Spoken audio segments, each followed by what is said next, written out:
Fala pessoal, bom dia! Vamos lá para mais um giro de mercado. Hoje, dia 24 de junho, né? Então, segunda-feira, a gente sempre faz aquele breve resumo do que aconteceu na semana anterior e o que a gente tem que estar de olho para essa semana, beleza? Então, fiquem ligados aí. Quem vos fala sou eu, Vinícius Vilas Boas, assessor de investimento da XP Investimentos, sócio do escritório Cashwise e idealizador aqui no canal, beleza? Ainda não é inscrito no canal? Não deixe de se inscrever, ativar o sininho de notificação, dar o like e compartilhar esse vídeo com a maioria dos seus amigos, porque isso me ajuda a entregar esse conteúdo a mais pessoas, certo? Então, sem mais delongas, vamos entender tudo o que aconteceu na semana passada, né? Então, a gente vai começar com os Estados Unidos, né? Então, a gente sempre vai falar na semana passada muito o que aconteceu com a Bolsa Norte-Americana e o que aconteceu aqui com o nosso Ibovão da Massa, beleza?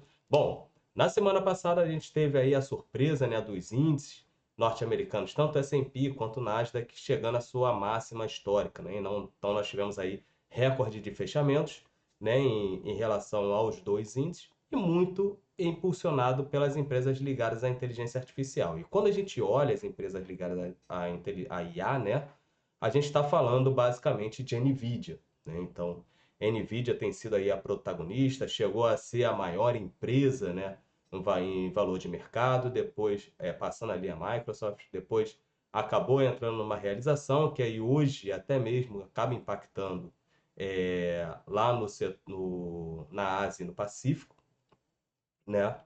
Mas ainda continua sendo destaque. A realização de NVIDIA ela é natural, né? É natural. Depois que as empresas, né, começam a ganhar um pouco mais de vulto, então as pessoas ganharam bastante dinheiro, né, e valorização patrimonial, é natural ter uma realização, certo? A gente olhando basicamente o resultado de Nasdaq esse ano foi basicamente 40% ali foi resultado da Nvidia, tá? Então a Nvidia aí carregando de fato as bolsas, tanto o Nasdaq quanto a S&P nas costas ali, né? Um outro fator que acabou impactando lá nos Estados Unidos foi a questão do setor bancário, né? Isso na sexta-feira. Sexta-feira, o Federal Reserve e o FDIC, né, que é o Federal Deposit, eles publicaram um relatório onde identificaram problemas de planos de resolução em alguns bancos, né? E bancos grandes. A gente está falando do BOVA, né? Que é o Bank of America. Nós temos Citigroup, nós temos Goldman Sachs e temos também JP Morgan, né? Então, nesses planos de resolução consiste ali um documento nos quais as instituições financeiras traçam as estratégias para a solução ordenada. Então, isso acabou pesando um pouco também lá na sexta-feira no setor bancário, né? Mas a gente agora tem que aguardar, né? Porque nos Estados Unidos o que ainda pesa bastante na cabeça dos investidores, mais do que problema bancário, mais do que problema fiscal, ainda, né, nós temos ali a questão de corte ou não da taxa de juros. Aí nós tivemos o PMI lá nos Estados Unidos, PMI composto que acabou subindo, mostrando força ali, fechando em 54,6%, ou seja, temos a linha de 50, acima de 50 nós temos uma expansão, abaixo dos 50 nós temos uma retração, uma contração. E esse PMI composto, ele veio muito carregado pelo setor de serviço, né? O setor de serviço acelerando ali em 55,1, por exemplo, né? E já olhando assim, os investidores começam a olhar se realmente o Fed vai cortar a taxa de juros ou não, porque a economia está bombando, né? As atividades econômicas estão subindo. Só que nós tivemos ali a venda de casas usadas, né, por exemplo, que teve uma baixa, né? Os números caíram em 0,75, né? Foi menor do que o esperado. Isso começa a mostrar uma certa fraqueza também. E nós temos o mercado de trabalho norte-americano que aí mostrou que na quinta-feira, no caso, né, que os pedidos iniciais de seguro-desemprego, né, acabaram mostrando que o mercado de trabalho continua ávido, continua forte, beleza? Mas com a fala de alguns presidentes, né, de distritais lá nos Estados Unidos do Federal Reserve, mencionando que aguardam ainda esse momento de desinflação, né, a inflação vir mais ancorada para a meta de 2%, com mais clareza para que eles possam vir a cortar a taxa de juros. Então foi basicamente isso que nós tivemos lá nos Estados Unidos, que acabou fechando ali no cenário um pouco mais contido, vamos botar assim, não teve tanta alta assim, né? Na agenda dessa semana lá nos Estados Unidos, a gente vai passar a agenda no final aqui da transmissão, né? Vamos botar assim. Nós temos ali discurso dos dirigentes do Fed, né? Ao longo dessa semana e dados de inflação, né? Que é o índice PCI, né? PCE lá nos Estados Unidos, que vai sair na sexta-feira, dia 28. E no calendário político, que aí agora começa essa corrida política lá nos Estados Unidos, nós temos o primeiro debate presidencial com o provável candidato republicano, que é o ex-presidente Donald Trump, beleza? Que vai sair na quinta-feira à noite. Aí começa a volatilidade, tanto no dólar, galera que opera dólar vai ter movimentação no dólar, certo? E também isso pode afetar alguns setores lá nos Estados Unidos, tá? Então, fiquem atentos porque volatilidade tende a ter essa semana. Ainda mais que é uma semana, né, fechando o mês, a gente começa a ter alguns dados bem importantes, beleza? Bom, vou passar aqui para vocês agora, não vou botar aqui o Profit agora. Nós temos aqui Europa fechando, iniciando, né, majoritariamente no campo positivo, isso muito impactado pelo setor das montadoras, setor bancário, ainda mais após a notícia que a União Europeia e a China, né, começam uma negociação sobre aquela questão das tarifas dos carros elétricos importados do gigante asiático, tá? Então isso acabou trazendo mais apetite ao risco, porque mostra que tem conversa, né, os blocos, né, ali o bloco da União Europeia e a Ásia, a China no caso, não estão nessa guerra aí comercial. Vamos ver o que vai sair daí, mas a galera começou a gostar um pouco mais, então deu uma acelerada na Europa. Agora na Ásia e Oceania nós tivemos as bolsas majoritariamente no campo negativo, né, exceto o Nikkei no Japão que fechou com 0,54% positivo. Nós tivemos na China o setor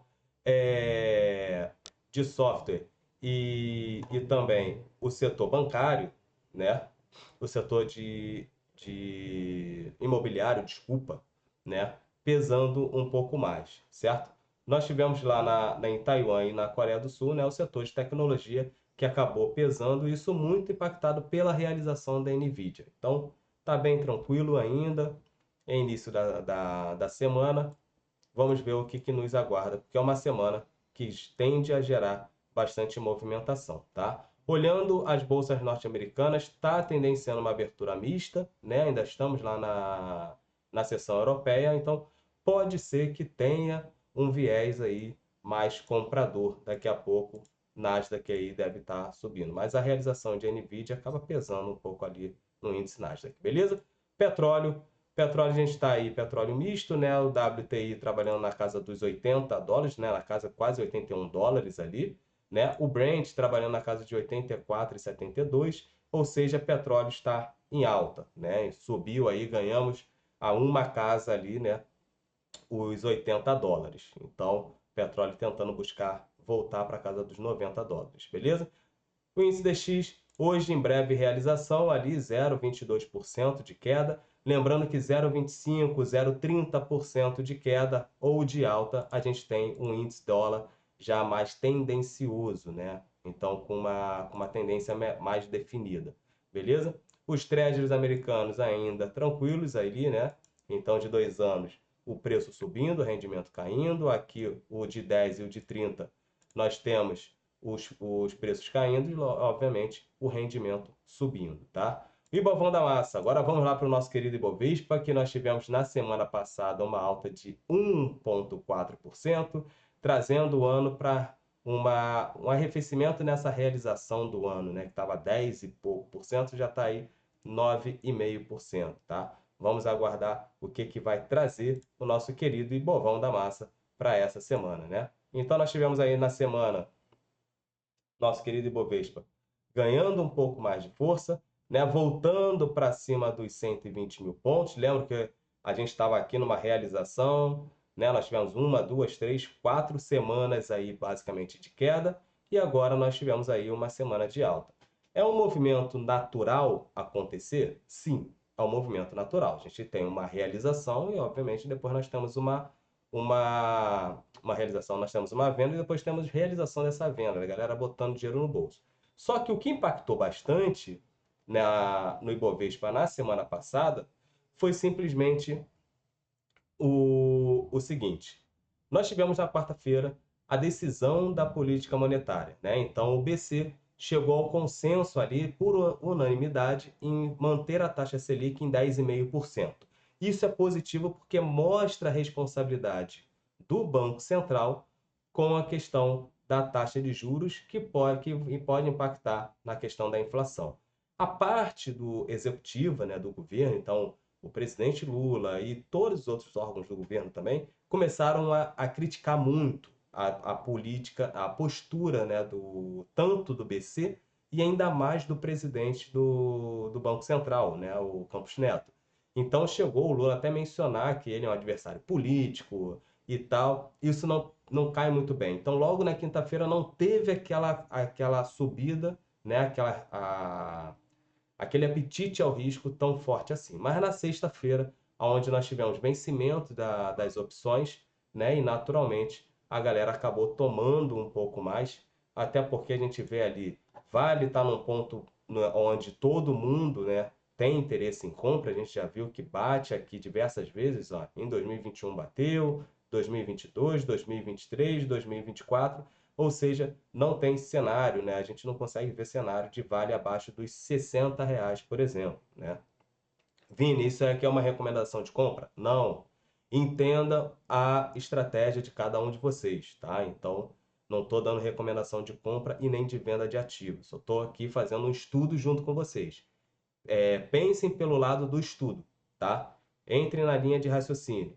Por quê? O Ibovespa, quando a gente olha, o Ibovespa nada mais é do que do que um conjunto de ações, tá? Todas essas ações aqui vão compor o Ibovespa. Ou seja, você pode comprar, mas eu compro o BOVA11. Beleza, você compra o BOVA11, mas o BOVA11 é um ETF que ele vai seguir a carteira do Ibovespa, tá? Então, para o Ibovespa subir ou cair, essas ações aqui precisam ter uma composição em relação de subida e de queda, tá? Então, nós temos em relação aos índices que mais pesam no nosso Ibovão da Massa, né? Vamos botar pelo volume. Nós temos setor financeiro, setor de petróleo e setor de materiais básicos. Esses três setores aqui são os setores que mais pesam no Ibovespa. Se esses setores estiverem num ponto de suporte, né, e de a galera comprando, a probabilidade do Ibovespa cair é muito baixa, né? Agora, se tiver num ponto de resistência, num ponto de realização, esses setores, as principais empresas desses setores, aí a gente vai ser mais difícil o Ibovespa ganhar força e vir a subir, tá? Então, só para poder trazer uma informação para vocês, né? Então, Vale, que pesa bastante o nosso querido Ibovespa, mais de 10% do Ibovespa é só Vale, tá? Então, Vale está no ponto bom de compra aqui, onde a galera está entendendo que é um ponto bom de compra, é um suporte muito importante aqui. Agora, se perder esse suporte, né, vir perder aqui os R$ 56, aí sim a gente pode ver um Ibovão da Massa mais difícil de ganhar força, né? Nós temos aí Petrobras, nós tivemos a Magda Chambriand também fazendo seu primeiro discurso, né? Uma parte da galera não gostou tanto assim, né? Não viu tanta segurança na atual presidente da Petrobras, mas petróleo ganhando força acima dos US$ 80. Isso é bem interessante para a estatal, beleza? Bom, Petrobras subindo aí 0,60%, fechando ali aos R$ 36. Nós temos aqui Banco do Brasil também, que é um outro ativo bem importante para o nosso querido Ibovespa, num ponto de suporte, fechando ali nos R$ 26,61. Né? Tem ponto de realização aqui no Banco do Brasil. O Banco do Brasil está numa realização, né? Chegou a bater aqui na sua máxima histórica, né? 28,92, até porque teve o desdobramento. E depois nós tivemos aqui uma realização basicamente lateral, né? Então, perdendo os R$ 26, pode vir cair aqui para os R$ 24, né? Tem caminho para ali. Mas acho pouco difícil, né? Até porque tem valor ainda ali no Banco do Brasil. Show?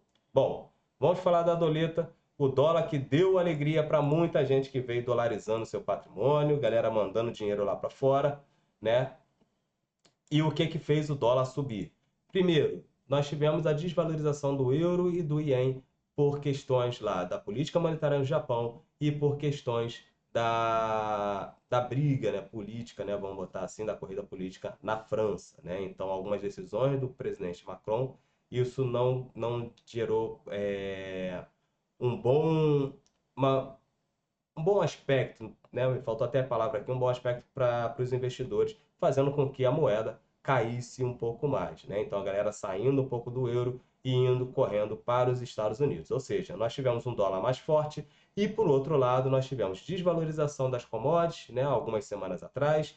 Nós tivemos o nosso fiscal aqui, né? Trazendo um temor sobre a responsabilidade fiscal, o equilíbrio das contas públicas, né? Aquele enfraquecimento que se deu ali da figura do Fernando Haddad dentro do Congresso. Isso tudo aumentou o risco do país, desvalorizando ainda mais a nossa moeda. O real chegou a se desvalorizar muito e o que fez a doleta bater ali nos 5,50. Então, nessa minha elipse que eu coloquei aqui, que eu falei para vocês que bateria aqui nos 5,50, bateu. Então, quem fez, fez. Quem não fez, agora paciência, tá? Vamos aguardar aí novas movimentações. Então, chegou ali batendo nos seus 5,50. Então tá tudo certo, beleza? Agora, se começar o dólar a recuar, hoje o dólar já se encontra mais fraco no mundo, se as commodities ganharem um pouco mais de força e o fiscal aqui não gerar problemas, a gente pode ter um dólar para baixo e o nosso querido Ibovão da Massa ainda para cima, né? Vindo tocar aqui na casa dos 124 mil pontos, 123 mil pontos, né? Tem espaço para isso. Vamos aguardar, beleza? Bom, agenda da semana. Deixa eu colocar aqui para vocês todos os países aqui, mês atual, o impacto, está tudo certo. Vou botar França aqui também, só para a gente poder acompanhar algumas movimentações lá, tá?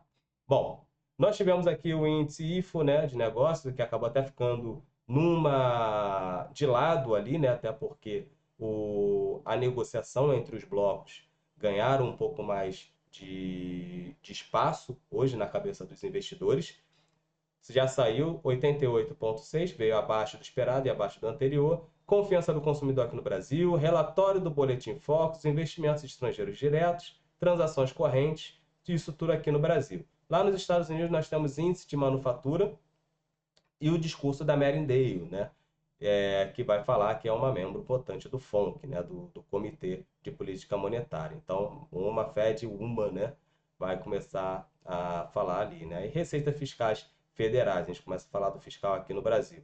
Bom, depois nós temos o discurso de mais uma, Fed uma, né? Michelle Bowman vai falar lá às 8 horas da manhã na terça-feira. Temos índice de atividade nacional, índice de preço de imóveis, lá nos Estados Unidos, confiança do consumidor, e nós temos depois Michelle Bowman voltando a falar novamente, tá? Aí na terça tem essa variação do estoque de petróleo, que não muda nada. Na quarta é que começa a ter os indicadores mais fortes, né? Então nós temos IPCA 15, né, que é a prévia da nossa inflação, né, do mês de junho, que vai sair na quarta-feira. Empréstimos bancários, vamos ver como é que está a questão de crédito aqui no Brasil. Nós temos vendas de casa nova, até porque o setor imobiliário nos Estados Unidos na semana passada mostrou um pouco mais de fraqueza. Se essas vendas aqui vierem um pouco mais fracas, isso aumenta o indício de que o Federal Reserve pode vir a cortar juros, tá? Então, vamos aguardar também a quarta-feira chegar. Variação de petróleo e de gasolina lá nos Estados Unidos, né? Petróleo em Cushing, o que pode movimentar o setor de petróleo, tá? A commodity, variação do preço aqui dos estoques pode movimentar o preço do petróleo. Índice de preço ao produtor, né? O nosso famoso PPI, né? Aqui no Brasil, sai a quinta-feira. Encomendas de bens duráveis, índice de preço do PIB, né? Que nós temos lá nos Estados Unidos. Nós temos aqui pedido iniciais seguro-desemprego. Então, quarta e quinta-feira começam, como eu falei, começam a vir um pouco mais de informação de indicadores mais pesados que movimentam o mercado, tá? E o crescimento aqui trimestral do PIB norte-americano, beleza? E depois nós temos leilão, né, da letra do Tesouro aqui no Brasil, beleza? Que aqui é a nossa dívida, como ela está sendo financiada. Se vai ter demanda ou não. Na sexta-feira, deixa eu ver aqui, tá tudo certinho. tem coisa que eu pulei aqui, ou não? Não. Vamos lá. Na sexta-feira, nós temos lá na França CPI francês, Barkin vai falar, né? Então, saldo orçamental nominal, mais a questão fiscal aqui no Brasil, que pesa bastante, taxa de desocupação aqui no Brasil, o índice PCE, né, que é o núcleo de gastos pessoais, aqui mostra a inflação, como é que está o comportamento do consumo do norte-americano, né? PMI de Chicago, índice, o sentimento do consumidor, mais um discurso da Michelle Bowman. Michelle Bowman está falando bastante. E depois temos o Payroll Net aqui no Brasil, tá? E o PMI industrial. Deixa eu ver que tem um ponto.